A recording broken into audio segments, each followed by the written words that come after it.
Olá, caríssimos, eu sou Carlos A. Júnior e sejam bem-vindos ao projeto Um Quarto de Oração na nossa busca da perfeição cristã. Então vamos começar mais uma vez, como sempre nós começamos rezando e vamos pedir: eu quero ter intimidade com o teu coração. Eu quero ter intimidade com teu coração. Reconheço a tua presença agindo em meu ser. Quero entender os mistérios do amor e compreender que Ele sempre anda com a dor.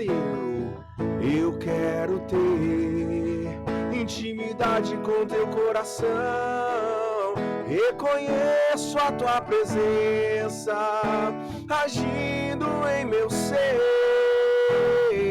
Quero entender os mistérios do amor e compreender que Ele sempre anda com a dor. Faça o que quiser ser feito em mim. Faz-me tudo, ó meu Deus, faz-me amor. Quero teu querer agindo em mim. Reconheço que sou fraco e preciso do teu amor. Faça o que quiser ser feito em mim. Faz-me tudo, ó meu Deus, faz-me amor.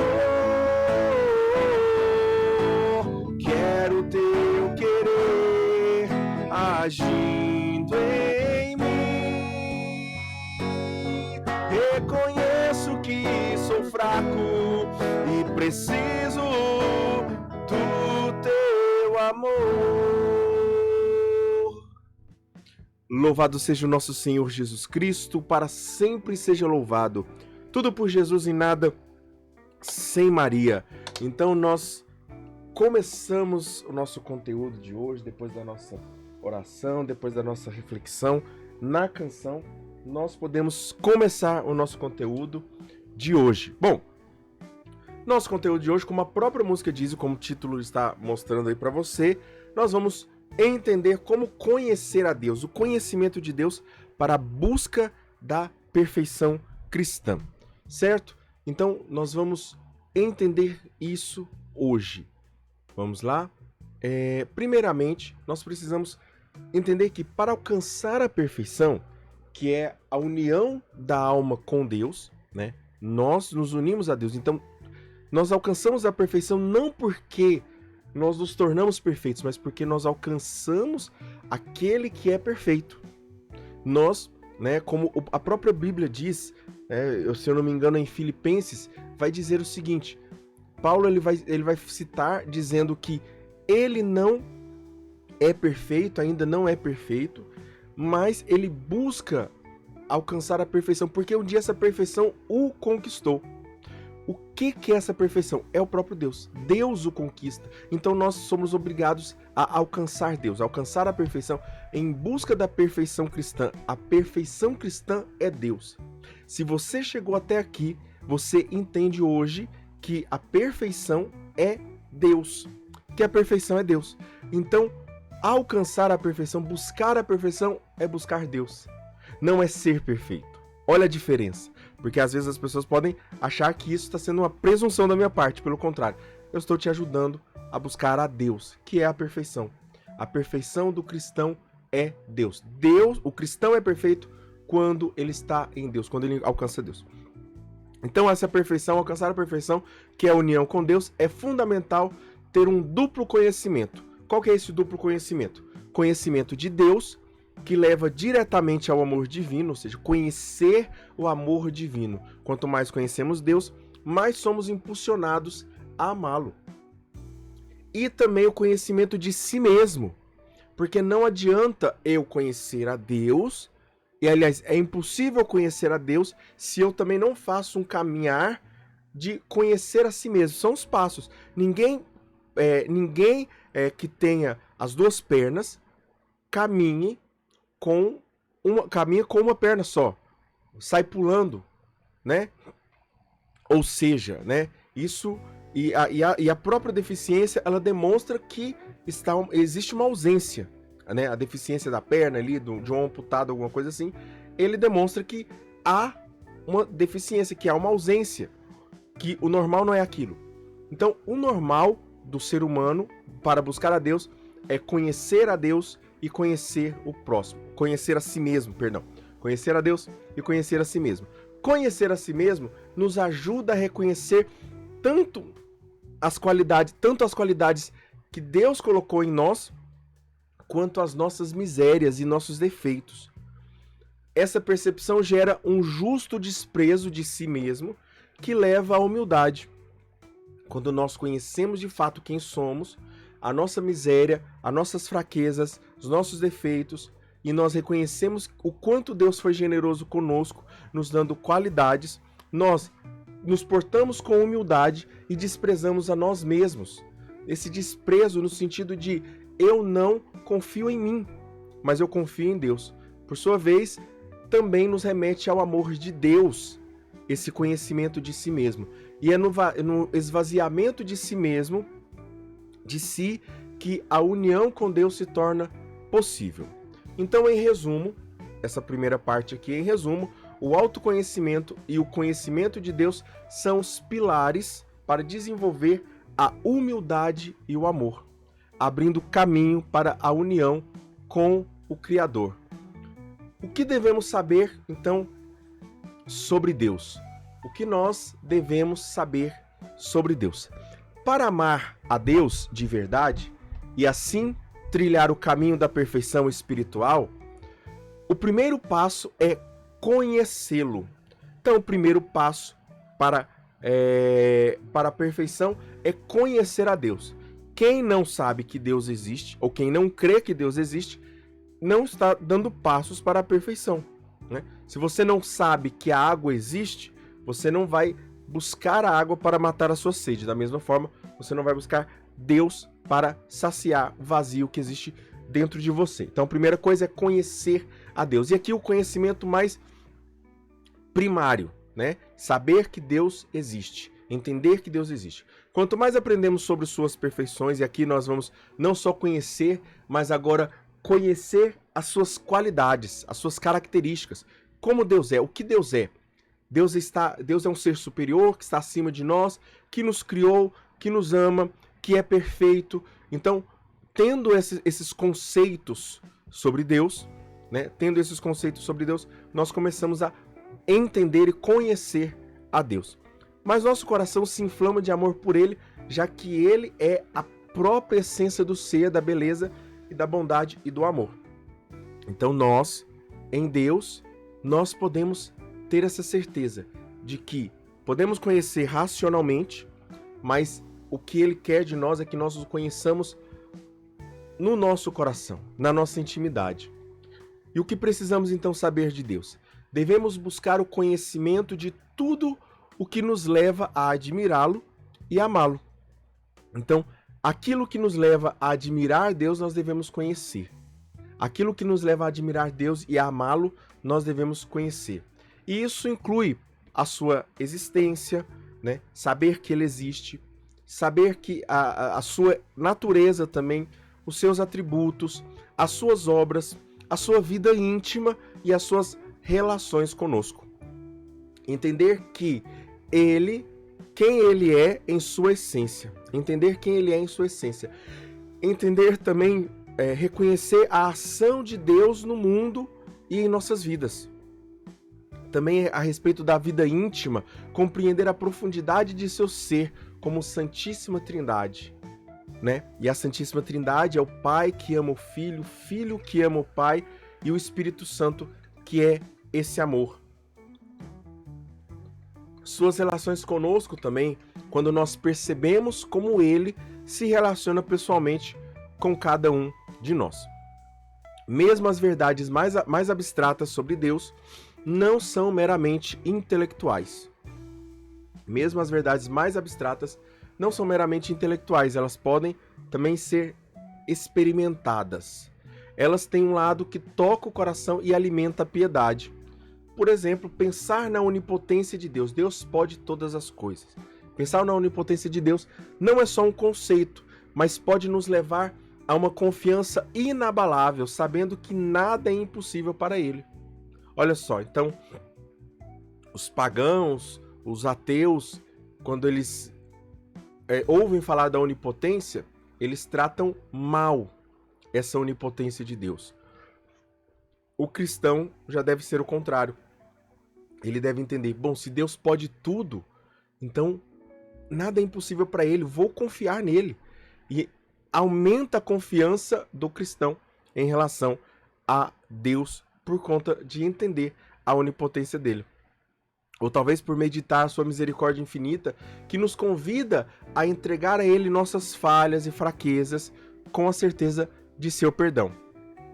Esse conhecimento não é apenas acadêmico, então, ou seja, não é algo que está na sua cabeça, que só você vai entender porque você estudou, mas é um conhecimento que transforma. Não é como a fórmula de Bhaskara que a gente aprende e muitas vezes não usa dentro da nossa vida, ou qualquer outra coisa que nós usamos na nossa vida para... Deixa eu só abaixar isso aqui, acho que pode estar saindo aqui. Deus, nós...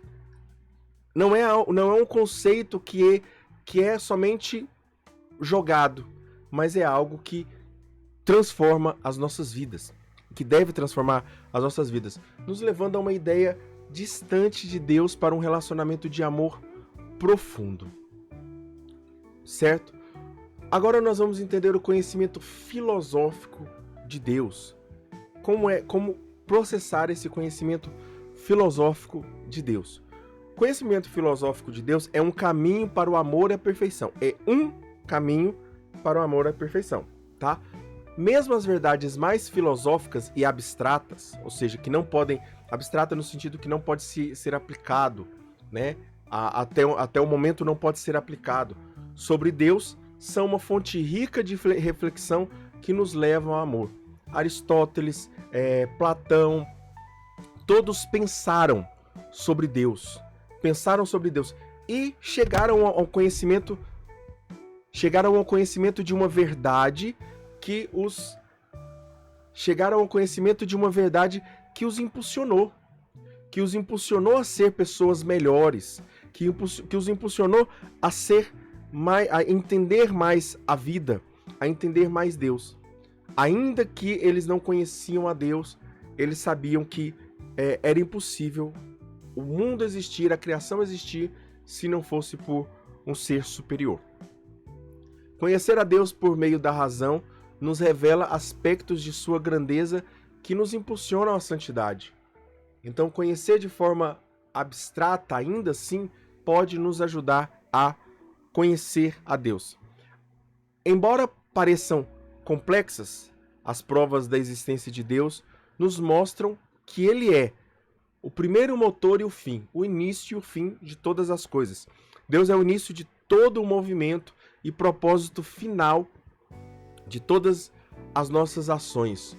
Tudo em nós vem de Deus, tudo em nós vem dele, e a Ele deve retornar, merecendo toda a honra e toda a glória. Então, o que eu tenho vem de Deus, e o que eu serei deve retornar para Deus.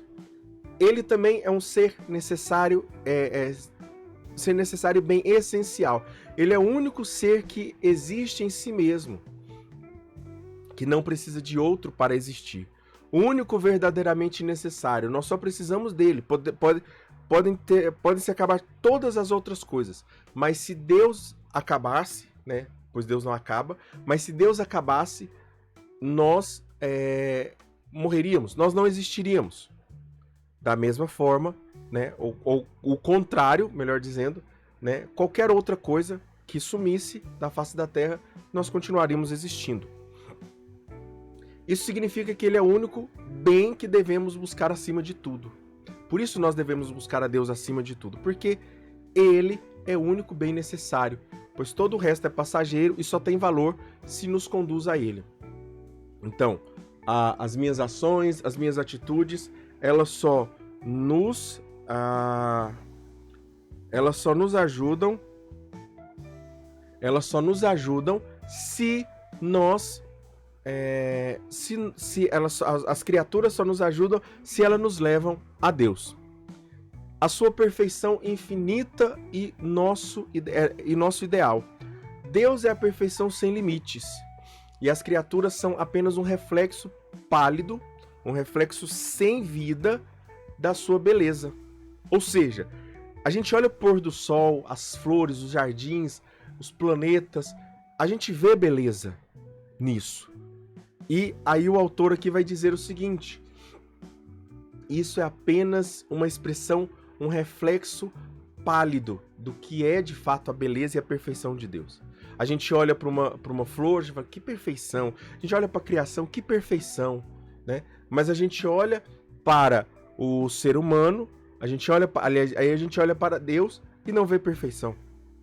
Pelo contrário, Deus é muito mais perfeito. E isso é nada, a criação é nada perto de Deus. A beleza da criação é nada perto de Deus. Entendendo então a natureza divina, o pouco que sabemos sobre a natureza de Deus já é suficiente para nos desapegar das criaturas e de nós mesmos.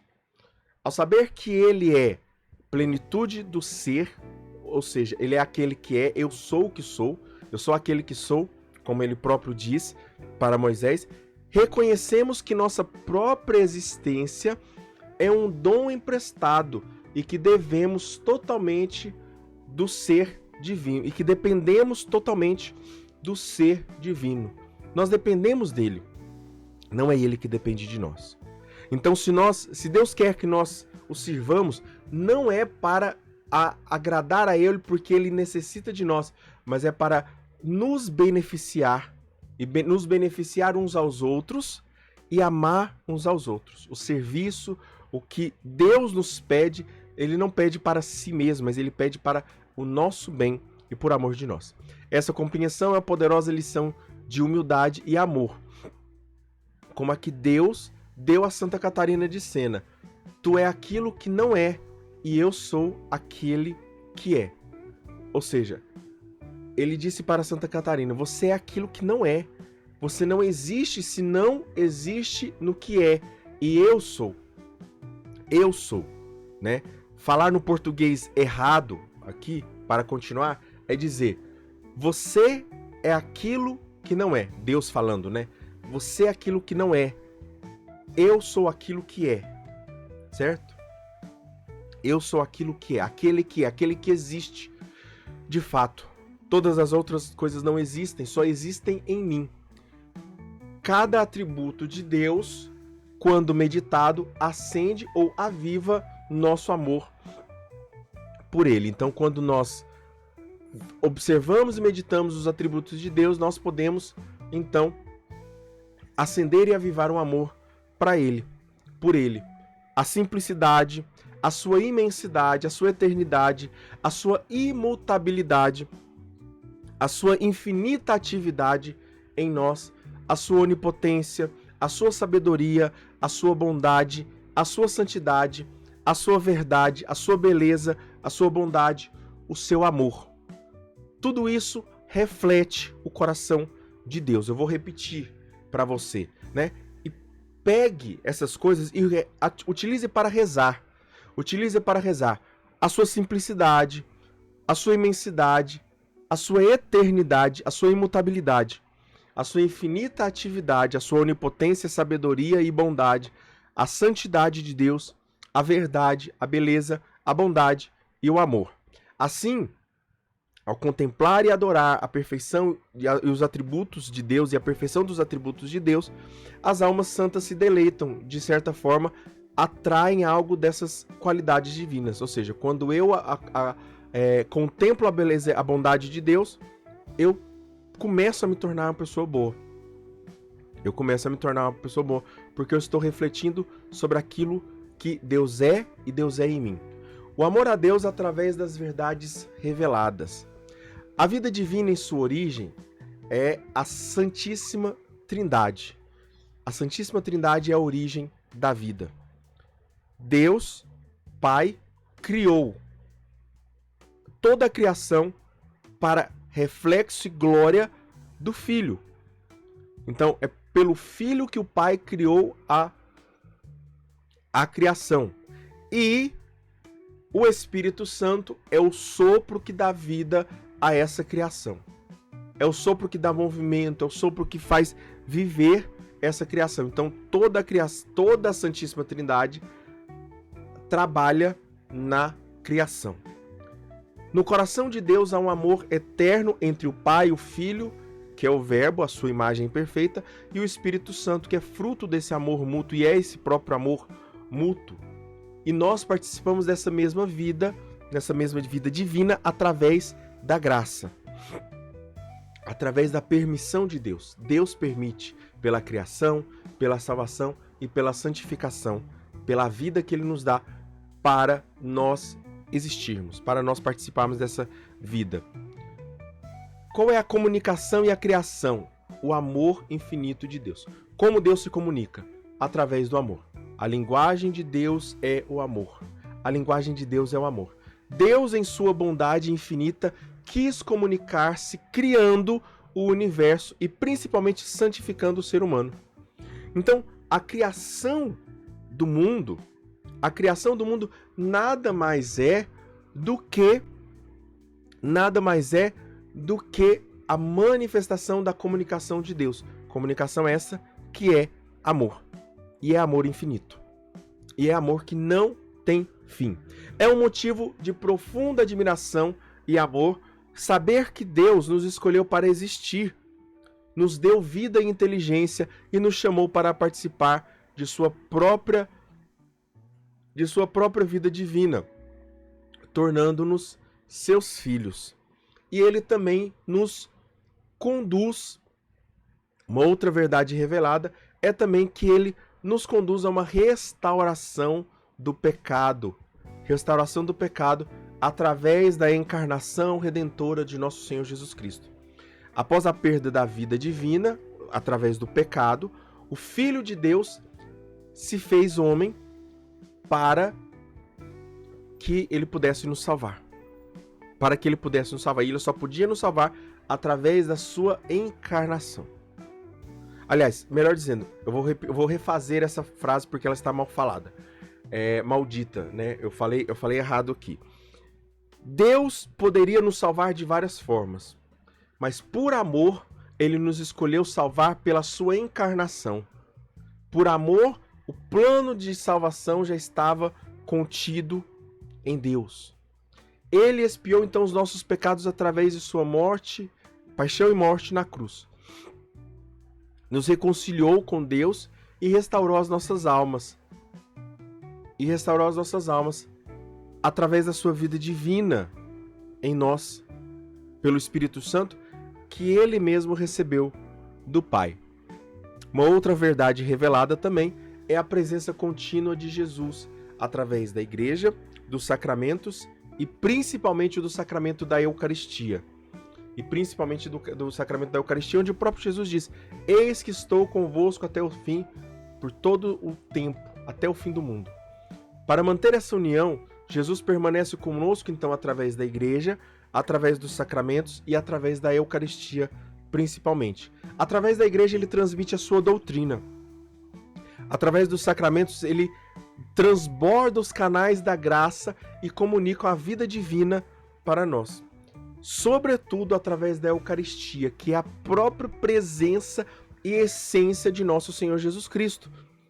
E também da Santíssima Trindade, porque quem vê Jesus, vê o Filho, vê o Pai. Na Eucaristia, podemos encontrar cura, consolo e oportunidade de adorar a Trindade e intensificar nossa união com Ele, com Deus.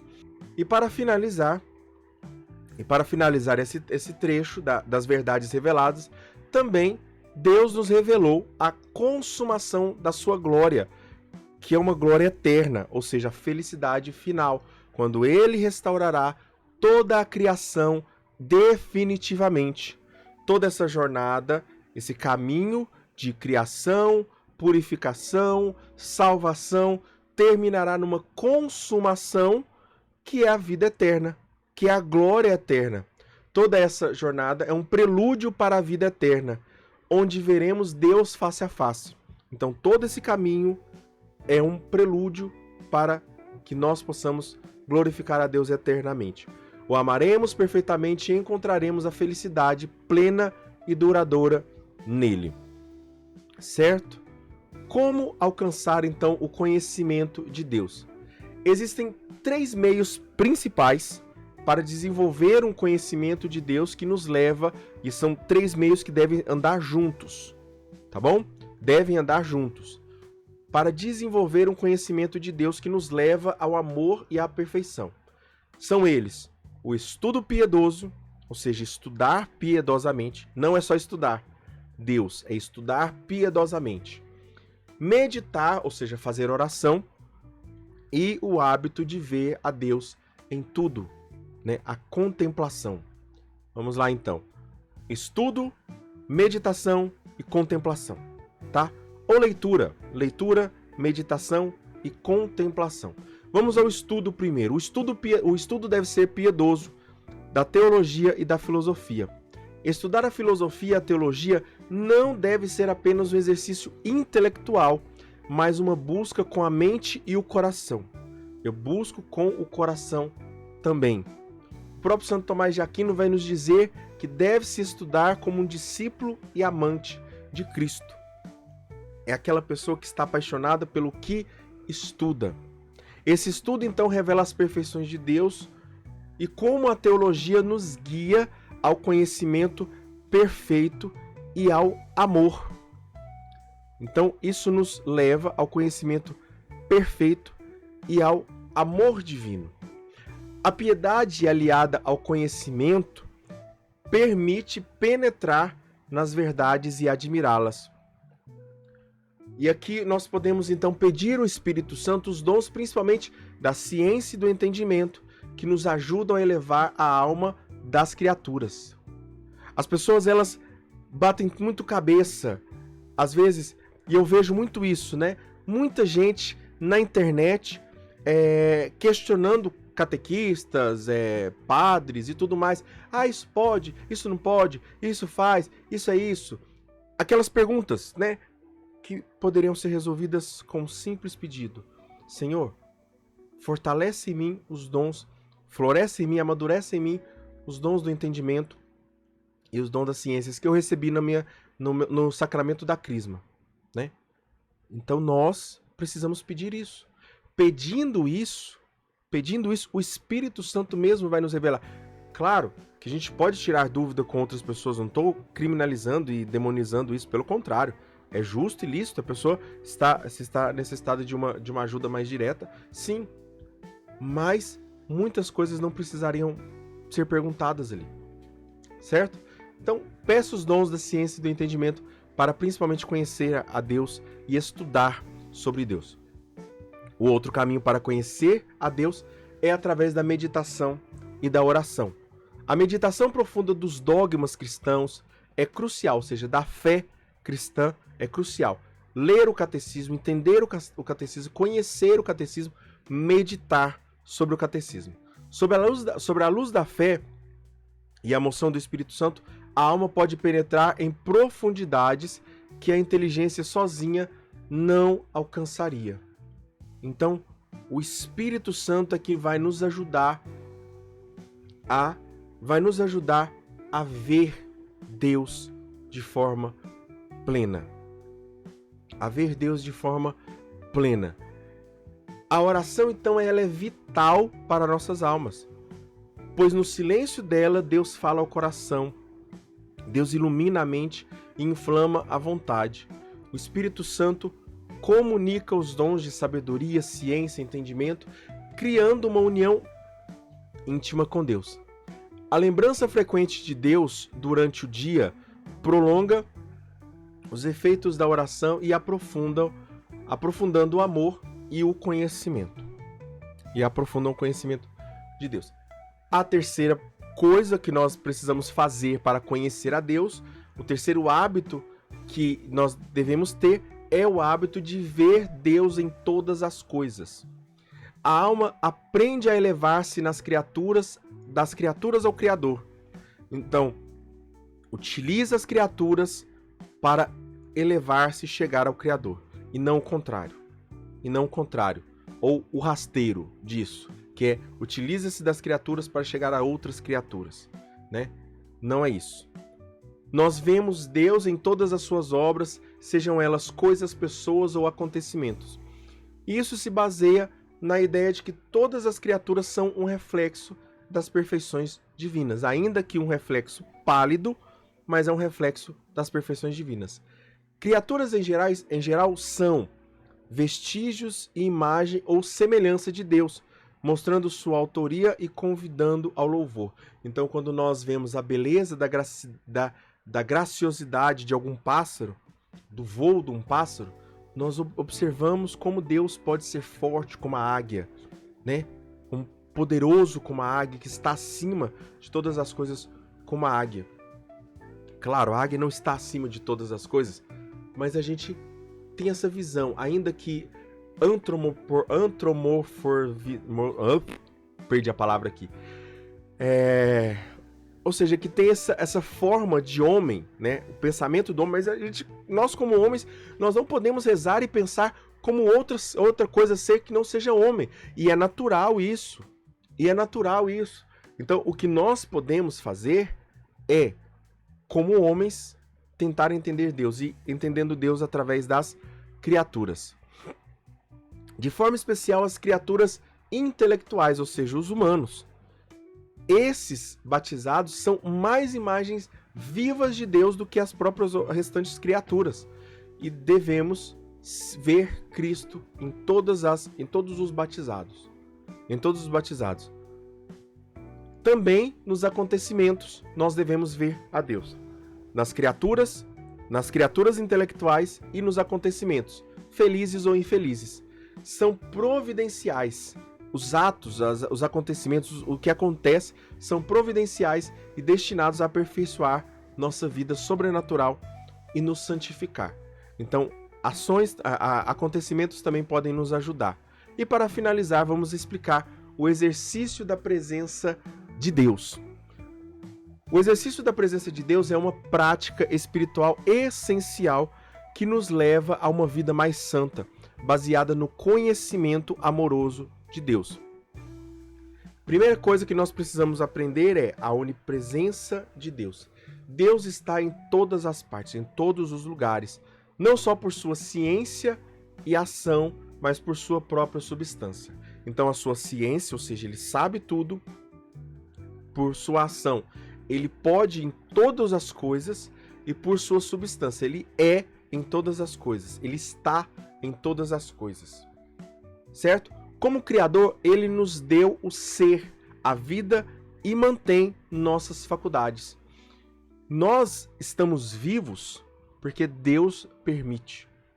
Se Deus dissesse, o Carlos não está vivo agora, o Carlos não existe, que é pior do que não estar vivo. É pior do que não estar vivo, porque a inexistência metafísica, ela é muito pior. Porque é como se a pessoa deixa de existir, como se ela não tivesse nunca existido. A prova de que nós existimos e que o inferno, até o próprio inferno, é um reflexo do amor de Deus. Porque aquelas pessoas, elas não deixam de existir. É o amor de Deus que as mantém existindo. E como Pai, ele nos dá uma ordem sobrenatural, um ordenamento sobrenatural. Ele gera e sustém a nossa vida, ele sustenta a nossa vida através da sua vida divina, através dos seus pensamentos. Ele está pensando o tempo todo em nós. Como Deus, ele pode estar pensando o tempo todo, ele pode e está pensando o tempo todo em nós. As três pessoas da Santíssima Trindade, Pai, Filho e Espírito Santo, habitam intimamente em nossa alma, fazendo de nosso coração um tabernáculo vivo. para praticarmos o encontro com Deus, nós precisamos buscar Deus longe. Melhor dizendo, vou refazer aqui. Para buscar encontrar Deus, nós não buscamos um Deus longe, nós buscamos um Deus perto, através das criaturas. Primeiramente, né? Tudo o que está ao redor, como nós já falamos, reflete Deus. Também através da oração confiante, onde nós podemos, perto de Deus, nos aproximarmos mais ainda de Deus e o invocá-lo, para que ele esteja mais perto de nós. Então, na oração nós fazemos isso. Nós invocamos a Deus, ele se faz presente em nós e nós falamos, vem mais perto. E nós chegamos mais perto de Deus. Com simples ou orações longas, com orações simples ou orações longas, nós podemos fazer isso. E Deus, principalmente, está dentro de nós. Acima de tudo, devemos lembrar que Deus habita em nós. Para entrar então na presença de Deus, basta entrar em nossa cela interior. Como dizia Santa Catarina de Sena, como dizia no Castelo Interior de Santa Teresa d'Ávila, e contemplar com a fé o hóspede divino que habita em nós. Hóspede porque ele se hospeda em nós, vivendo sob o seu olhar e colaboração, colaborando com sua ação. Quais são as vantagens desse exercício da presença de Deus, de fazer Deus presente constantemente? Essa prática, então, oferece grandes benefícios para a nossa santificação. Por exemplo, ela nos ajuda a evitar o pecado. Eu falo sempre, né? Se nós tratássemos as pessoas como se a Eucaristia estivesse na nossa boca, nós trataríamos as pessoas melhor. Aquele momento em que nós estamos da comunhão, né? Que nós saímos da fila da comunhão, comungamos no primeiro instante das duas espécies, de uma espécie da Santa Eucaristia, e nós vamos até o banco, até o momento de comungar. Se nós tratássemos as pessoas como nós tratamos os outros naquele momento, nós trataríamos as pessoas melhor, trataríamos o mundo melhor e seríamos o que Deus quer que nós sejamos. Você não vê uma pessoa murmurando, mentindo, criticando, violentando no momento da comunhão, né? Ela pode fazer isso fora, mas dentro ali raramente uma pessoa vai fazer isso, né? Principalmente quando a pessoa está em piedade, quando a pessoa entende um pouquinho o respeito que ela deve ter pela Eucaristia. Então, isso pode nos ajudar a evitar o pecado, a estimular a perfeição em nós. Esse exercício constante de Deus estimula a perfeição em nós, inspira confiança também em Deus, onde nós confiamos em Deus e não em nós mesmos e não nos outros, e nos proporciona a alegria, a grande alegria de já possuir aquele que é a felicidade dos eleitos, aquele que é a felicidade de todos, de sua presença. Conversar com ele ao longo do dia é um imenso consolo. Conversar com ele ao longo do dia é um imenso consolo. Então, todo o tempo eu estou conversando com Deus. Amém? Então, é isso. Nós finalizamos nosso conteúdo de hoje. Louvado seja o nosso Senhor Jesus Cristo. Para sempre seja louvado. Tudo por Jesus e nada sem Maria. Não se esqueça de deixar o seu like, compartilhar esse vídeo. Você está vendo aqui, ó, 2 vídeos aqui, o meu canal aqui para você se inscrever. Se você não é inscrito, se inscreva aqui. Não perca as outras oportunidades, os outros vídeos. Assista os outros vídeos. Assista também a minha playlist do Catequese Destrinchada também. Assista ela lá e até mais. Deus abençoe você. Em nome do Pai, do Filho e do Espírito Santo. Amém.